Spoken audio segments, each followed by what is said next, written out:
Welcome back to Aegon Learning. So നിങ്ങൾ കാത്തിരുന്ന Christmas exam time table ഇതാ വന്നിരിക്കുകയാണ് അല്ലേ? അതായത് 9-ാം തീയതി തന്നെ എക്സാം തുടങ്ങുകയാണ്. അപ്പൊ ആദ്യം സയൻസ് സ്ട്രീമിന്റെ ടൈം ടേബിൾ നമുക്ക് നോക്കാം. നന്നായി ടൈം ടേബിൾ നന്നായിട്ട് ശ്രദ്ധിക്കുക. ടൈം ടേബിൾ അറിഞ്ഞു പഠിച്ചാൽ മാത്രമേ ഫുൾ മാർക്കിലേക്ക് എത്താൻ പറ്റുള്ളൂ.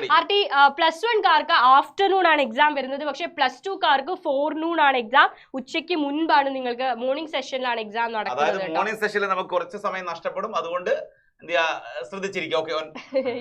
9-ാം തീയതി ആദ്യത്തെ എക്സാം തന്നെ ഫിസിക്സ് ആണ് അല്ലെ? ഫിസിക്സിന്റെ എക്സാം ആണ് വരുന്നത്. 9-ാം തീയതി മൺഡേ ഫിസിക്സ് ആണ് ഫസ്റ്റ് എക്സാം. 10-ാം തീയതി കമ്പ്യൂട്ടർ സയൻസ് ആണ് വരുന്നത്. അപ്പൊ ബയോ സയൻസുകാർക്ക് 9-ന് ശേഷം 11-ന് മാത്രമേ എക്സാം വരുന്നുള്ളൂ. ഒന്ന് റിലാക്സ് ചെയ്യാനുള്ള സമയമുണ്ട്. ബയോ സയൻസുകാർക്ക് ഒന്ന് റിലാക്സ് ചെയ്യാനുള്ള സമയം അതിനിടയിൽ ഉണ്ട് എന്നാണ്. 11-ാം തീയതി മാത്തമാറ്റിക്സ് ആണ് മക്കളെ. 9, 10, 11, 12 4 ദിവസം അടുപ്പിച്ചാണ് എക്സാം. അത് മാത്രമല്ല ഫിസിക്സ്, മാത്സ്, കെമിസ്ട്രി. ഏറ്റവും ആലോചിക്കണം, നിങ്ങൾക്ക് ആകെ ഒരു ചെറിയൊരു ആശ്വാസം ഉള്ളത് മാത്സിന് ഒരു ദിവസം കിട്ടുമെന്ന് മാത്രമേ ഉള്ളൂ.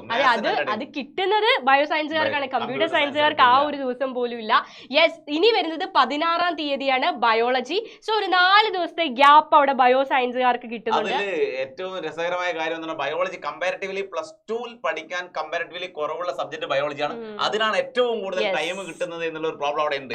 എനിക്കൊന്ന് +1 കുറച്ചും കൂടി ബെറ്റർ ടൈം ടേബിൾ ആണ്. കാരണം ആദ്യം ഫസ്റ്റ് ലാംഗ്വേജ് ഒക്കെയാണ് വരുന്നത്. റിലാക്സ് ചെയ്ത് പഠിക്കാനുള്ള സമയമുണ്ട്.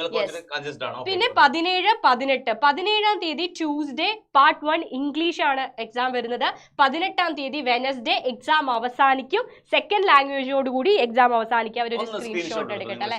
യെസ്. അപ്പൊ നോക്കിക്കോളൂ, കമ്പ്യൂട്ടർ സയൻസുകാരെ സംബന്ധിച്ച് എനിക്ക് തോന്നുന്നു വളരെ ടഫ് ആയിട്ടുള്ള ഒരു ടൈം ടേബിൾ തന്നെയാണ്. 9, 10, 11, 12 ബയോ സയൻസുകാർക്കും അതെ. പക്ഷെ നമ്മൾ നേരത്തെ നിങ്ങളോട് പറഞ്ഞിരുന്നു ഇങ്ങനെ തന്നെയായിരിക്കും ടൈം ടേബിൾ എന്നുള്ളത്. ഒരു തവണയല്ല പലതവണ പറഞ്ഞിരുന്നു. പഠിച്ച് ഇനി വിഷമിക്കേണ്ട. ഇനി പഠിച്ചു തുടങ്ങിയവരും തുടങ്ങാത്തവരും എല്ലാവരും വെയിറ്റ് ചെയ്തോളൂ. നമ്മളൊരു വലിയ സ്റ്റഡി പ്ലാനുമായിട്ട് വരുന്നുണ്ട്. യെസ്, ഇനി നമുക്ക് കോമൺ ടൈം ടേബിൾ ഒന്ന് നോക്കാം. 9-ാം തീയതി മൺഡേ ആണ് എക്സാം ആരംഭിക്കുക. ഫോർനൂൺ സെഷനില് ഫിസിക്സ്, സോഷ്യോളജി, ആന്ത്രോപോളജി. 10-ാം തീയതി ഏതൊക്കെയാണ്? ഹോം സയൻസ് ഉണ്ട്. 10-ാം തീയതി ഹോം സയൻസ് ഉണ്ട്, ഗാന്ധിയൻ സ്റ്റഡീസ് ഉണ്ട്, ഫിലോസഫി ഉണ്ട്, ജേർണലിസം ഉണ്ട്, computer science and statistics. Yes. And 11-ാം തീയതി വെനസ്ഡേ മാത്തമാറ്റിക്സ് ഉണ്ട്, പാർട്ട് 3 ലാംഗ്വേജസ്, സാൻസ്ക്രിറ്റ്, ശാസ്ത്ര, സൈക്കോളജി. 12-ാം തീയതി Thursday chemistry, history, Islamic history and culture, business studies, communicative English. 13-ാം തീയതി ജോഗ്രഫി ഉണ്ട്, മ്യൂസിക് ഉണ്ട്, സോഷ്യോ വർക്ക് ഉണ്ട്, ജിയോളജി ഉണ്ട്, അക്കൗണ്ടൻസി ഉണ്ട്. യെസ്. ആൻഡ് 16-ാം തീയതി biology, electronic, political science, Sanskrit, സാഹിത്യ, computer application and English literature. 17-ാം തീയതി part 1 second English. Part 1 language ആണ്, ഫസ്റ്റ് ലാംഗ്വേജ് ആണ്. 18-ാം തീയതി സെക്കൻഡ് ലാംഗ്വേജ് ഉണ്ട്, computer science and information technology. 19-ാം തീയതി ഇക്കണോമിക്സ്, ഇലക്ട്രോണിക് സിസ്റ്റംസ്. യെസ്. അപ്പൊ ഇത്രയുമാണ് നിങ്ങളുടെ ടൈം ടേബിൾ. വളരെ നന്നായിട്ട് പഠിച്ചു തുടങ്ങുക. ടൈം ടേബിൾ കാത്തിരിക്കുന്ന +2 കാർക്കൊക്കെ അയച്ചു കൊടുക്കുക.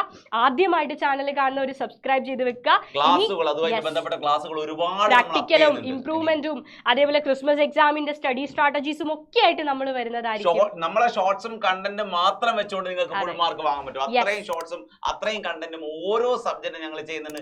സബ്സ്ക്രൈബ് ചെയ്ത് വെക്കാൻ മറക്കണ്ട. സബ്സ്ക്രൈബ് ചെയ്യാൻ മറക്കരുത് അല്ലേ? Thank you so much. Bye bye.